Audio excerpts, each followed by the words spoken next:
नमस्कार साथियों, स्वागत है आपका आपके अपने चैनल मल्टी नॉलेज में। साथियों, आज हम जानेंगे कि आखिरकार सुनामी लहरें क्यों आती है। ऐसा समुद्र के अंदर क्या घटित होता है कि जिससे हमें सुनामी लहरों का सामना करना पड़ता है।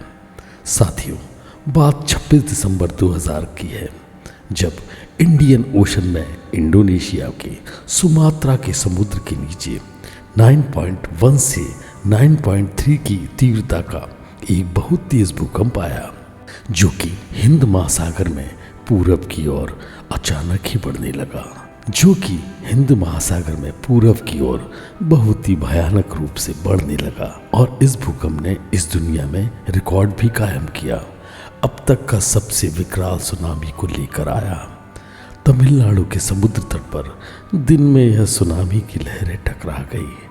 और फिर क्या था, पूरे तमिलनाडु, पौंडीचेरी और आंध्र प्रदेश के तट पर जो तबाही मच गई, भारत के लगभग 11,000 लोगों की मौत हुई थी और 6,000 लोगों को लापता बताया गया था।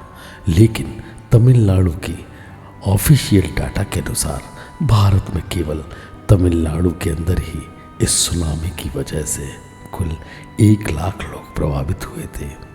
साथियों, 26 दिसंबर 2014 के दिन को तो कोई भूल ही नहीं सकता, क्योंकि हमारी जनरेशन में पहली बार ऐसा हुआ था कि हमने सुनामी जैसी चीज़ों का अनुभव किया और हम यह जान गए कि प्रकृति द्वारा लाए जाने वाली सबसे भयानक त्रासदी में से अगर कोई चीज़ है तो वह सुनामी ही है, जो भूकंप तो लाती ही है और साथ ही साथ समुद्र में ऊंची ऊंची लहरों को भी लेकर आती है।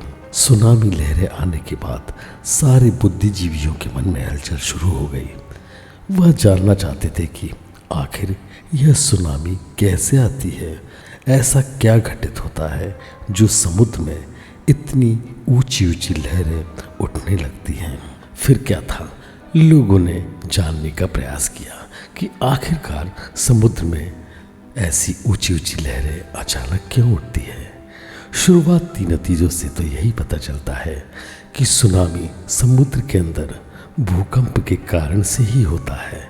लेकिन जब वैज्ञानिकों ने अध्ययन किया तो पाया कि भूकंप आ सकता है ज्वालामुखी विस्फोट से, समुद्र के अंदर खनन से, किसी एस्टेरॉयड के टकरा जाने से और समुद्र के अंदर टेक्टोनिक प्लेट के आपस में टकराने की वजह से जो भूकंप आता है उसकी वजह से। और 88% ये देखा गया है कि समुद्र में सुनामी जैसी ऊंची ऊंची लहरों के आने का मुख्य कारण समुद्र के अंदर साइस्माइज एक्टिविटी ही है। तो इंतज़ार किस बात का है, एक गहरी सांस लीजिए और समुद्र की गहराइयों में खो जाइए, यह जानने के लिए कि समुद्र के अंदर ऐसा क्या होता है जो इतना भयानक भूकंप आता है और साथ में सुनामी लहरों को भी लाता है। साथियों, जैसा कि आप जानते हैं कि इस धरती की ऊपरी सतह परत कई सारे टेक्टोनिक प्लेट से मिलकर बनी हुई है।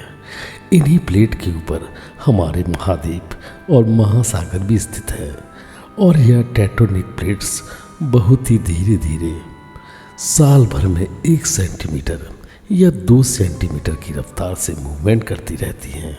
जब यही प्लेट मूवमेंट करते करते आपस में टकरा जाती है तब भूकंप के झटके महसूस होते हैं। समुद्र के अंदर ऐसा क्या होता है, जब यही टेक्टोनिक प्लेट आपस में टकराती हैं तो एक प्लेट बहुत ही झटके के साथ ऊपर उठ जाती है, जो कि समुद्र के अंदर वेव को जनरेट करने लगती है। और होता यह है कि वेव इतनी तेज़ी से ऊपर की ओर उठती है कि इसमें बहुत भयानक एनर्जी होती है।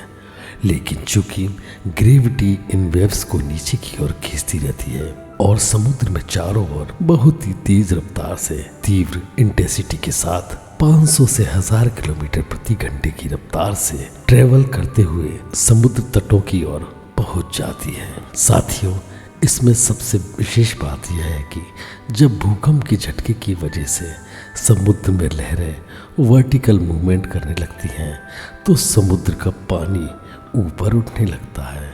इसकी वजह से सुनामी की अर्ली स्टेज में होता यह है कि समुद्र तटों से पानी पीछे की ओर खिंचने लगता है। यही अर्ली साइन की बहुत ही भयानक सुनामी आने वाली है। उसके कुछ सेकंड या कुछ मिनट बाद ही सुनामी की लहरें बहुत ही झटके के साथ, बहुत ही तेजी के साथ ऊंचाई में 30 मीटर भी हो सकती हैं और तटों से टकराने लगती है। साथियों, सुनामी दरअसल समुद्र में आने वाली नॉर्मल वेव की तरह होती है। यह नॉर्मल वेव जो होती हैं या तो यह चंद्रमा की ग्रेविटी के कारण से होती हैं या वाइंड के कारण से समुद्र में बहती हैं। लेकिन सुनामी की लहरें समुद्र के अंदर एक एनर्जी के ब्रस्ट के कारण से तटों की तरफ आती है। जब यह तटों की तरफ आती है तो इन लहरों में बहुत ज़्यादा एनर्जी होती है। तटों से टकराते वक्त इनकी एनर्जी कंप्रेस्ड हो जाती है, इसलिए बहुत ही तेज़ी से एक झटके के साथ तटों से टकराते हुए ये बहुत ही अंदर तक चली जाती है। तटों के आसपास जो भी वस्तुएं, जो भी चीज़, घर मकान होते हैं उन्हें बहा ले जाती हैं। और जब यह लहरें पीछे की ओर हटती हैं तो तटों पर इतना ज़्यादा मलबा हो जाता है जो सुनामी की बाद की स्थिति को और भी ज़्यादा भयानक बना देता है। साथियों, अगर कभी आपको सुनामी लहरों का सामना करना पड़े तो कृपया करके सुनामी लहरों से बचने के उपायों को अपनाएं। सुनामी लहरों से बचने का एकमात्र तरीका यह है कि आप किसी ऐसे स्थान पर, ऐसी ऊंची जगह पर चले जाएं जो कम से कम 15 से 20 फीट तक की ऊंचाई पर हो और मजबूत भी हो। साथियों, आज हमने जानने का प्रयास किया कि आखिरकार सुनामी लहरें समुद्र में क्यों आती हैं। चलिए, अगर वीडियो में दी गई जानकारी से आप संतुष्ट हैं तो हमें कमेंट कीजिए, सब्सक्राइब कीजिए, शेयर कीजिए। मिलते हैं अगली वीडियो में। धन्यवाद।